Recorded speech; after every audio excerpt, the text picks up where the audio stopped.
CUT special series में एक बार फिर से आपका स्वागत है। इस एपिसोड में हम उन प्रश्नों को देखेंगे जो आपके परीक्षा के लिहाज से बेहद महत्वपूर्ण साबित हो सकते हैं। तो चलिए शुरुआत करते हैं। निपाह वायरस संक्रमण के निदान के लिए प्रयुक्त मुख्य विधि क्या है? A. Urine test, B. Chest X ray, C. शारीरिक तरल पदार्थों से RT-PCR, डी. पूर्ण रक्त गणना। इस प्रश्न का सही उत्तर है विकल्प सी, शारीरिक तरल पदार्थ से RT-PCR। चलिए देखते हैं इसके विश्लेषण को। निपाह वायरस संक्रमण का निदान करने के लिए इस्तेमाल की जाने वाली मुख्य विधि शारीरिक तरल पदार्थों से वास्तविक समय पॉलीमरेज चेन रिएक्शन है। यह परीक्षण रोगी के शरीर में वायरस की उपस्थिति का पता लगाने में मदद करता है। अगला प्रश्न है, पृथ्वी के निकट आते समय क्षुद्र ग्रह 2011 MW1 की अनुमानित गति क्या है? ए. 20,000 किलोमीटर प्रति घंटा, बी. 40,000 किलोमीटर प्रति घंटा, सी. 35,000 किलोमीटर प्रति घंटा, डी. 28,946 किलोमीटर प्रति घंटा। इस प्रश्न का सही उत्तर है विकल्प डी, 28,946 किलोमीटर प्रति घंटा। चलिए देखते हैं इसके विश्लेषण को। हालिया खबरों के अनुसार अनुमान है कि क्षुद्र ग्रह 2011 MW1 28,946 किलोमीटर प्रति घंटा की गति से पृथ्वी की ओर बढ़ रहा है। अगला प्रश्न है, HV कामत ने मूल रूप से राष्ट्रीय ध्वज के चक्र में किस प्राचीन प्रतीक को शामिल करने का प्रस्ताव रखा था? ए. ओम, बी. कमल, सी. स्वास्तिक, डी. शेर। इस प्रश्न का सही उत्तर है विकल्प सी, स्वास्तिक। चलिए देखते हैं इसके विश्लेषण को। HV कामत ने मूलतः एक संशोधन तैयार किया जिसमें कहा गया था कि सत्यम शिवम सुंदरम के प्राचीन भारतीय प्रतीक स्वास्तिक को सफेद पट्टी के मध्य में चक्र के अंदर अंकित किया जाए। अगला प्रश्न है, निम्नलिखित में से कौन वर्तमान ग्रही सीमाओं में से एक के रूप में सूचीबद्ध नहीं है? ए. महासागरीय अम्लीकरण, बी. वैश्विक मीठे पानी का उपयोग, सी. अंतरिक्ष मलबा, डी. रासायनिक प्रदूषण। इस प्रश्न का सही उत्तर है विकल्प सी, अंतरिक्ष मलबा। चलिए देखते हैं इसके विश्लेषण को। अंतरिक्ष मलबा ग्रही सीमाओं का हिस्सा नहीं है जो पर्यावरणीय सीमाओं जैसे महासागरीय अम्लीकरण, वैश्विक मीठे पानी के उपयोग और रासायनिक प्रदूषण पर केंद्रित है। अगला प्रश्न है, विश्व धरोहर समिति का 46वां सत्र कहां आयोजित किया जा रहा है? A. New York, B. Paris, C. Beijing, D. New Delhi. इस प्रश्न का सही उत्तर है विकल्प डी, नई दिल्ली।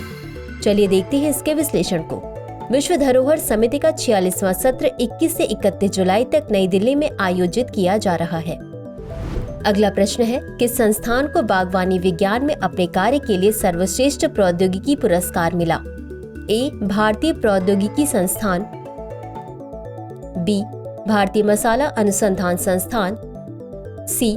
भारतीय चिकित्सा अनुसंधान परिषद, डी. भारतीय कृषि अनुसंधान संस्थान। इस प्रश्न का सही उत्तर है विकल्प बी, भारतीय मसाला अनुसंधान संस्थान। चलिए देखते हैं इसके विश्लेषण को। भारतीय मसाला अनुसंधान संस्थान को सर्वश्रेष्ठ प्रौद्योगिकी का पुरस्कार प्रदान किया गया है। यह पुरस्कार भारतीय कृषि अनुसंधान परिषद के 96वें स्थापना दिवस समारोह के दौरान प्राप्त किया गया है। अगला प्रश्न है, चंद्रशेखर आजाद ने किस क्रांतिकारी संगठन को पुनर्गठित करने में मदद की? A. Bharatiya Rashtriya Congress, B. Hindustan Socialist Republican Association, C. Rashtriya Swayamsevak संघ, डी. गदर पार्टी। इस प्रश्न का सही उत्तर है विकल्प B, Hindustan Socialist Republican Association. चलिए देखते हैं इसके विश्लेषण को। चंद्रशेखर आजाद ने हिंदुस्तान रिपब्लिकन एसोसिएशन को हिंदुस्तान सोशलिस्ट रिपब्लिकन एसोसिएशन में पुनर्गठित करने में महत्वपूर्ण भूमिका निभाई थी। अगला प्रश्न है, अप्रैल 1930 में जब ऑल इंडिया रेडियो की शुरुआत हुई तो इसका मूल नाम क्या था? ए. Bharatiya Prasaran Seva, B. Akashvani, C. Indian Broadcasting Company, D. Azad Hind Radio. इस प्रश्न का सही उत्तर है विकल्प ए, भारतीय प्रसारण सेवा। चलिए देखते हैं इसके विश्लेषण को। अप्रैल 1930 में जब ऑल इंडिया रेडियो की शुरुआत हुई तो इसे मूलतः भारतीय प्रसारण सेवा कहा जाता था। अगला प्रश्न है, FAO रिपोर्ट के अनुसार 2010 से 2020 तक किस देश ने सबसे अधिक वन क्षेत्र प्राप्त किया? A चीन, B Australia, C Bharat, D Brazil. इस प्रश्न का सही उत्तर है विकल्प A चीन। चलिए देखते हैं इसके विश्लेषण को। FAO रिपोर्ट के अनुसार चीन 19,37,000 हेक्टेयर के अधिकतम वन क्षेत्र के साथ विश्व में अग्रणी है। अगला प्रश्न है, कौन से खनिज भंडार डार्क ऑक्सीजन के उत्पादन से जुड़े हैं?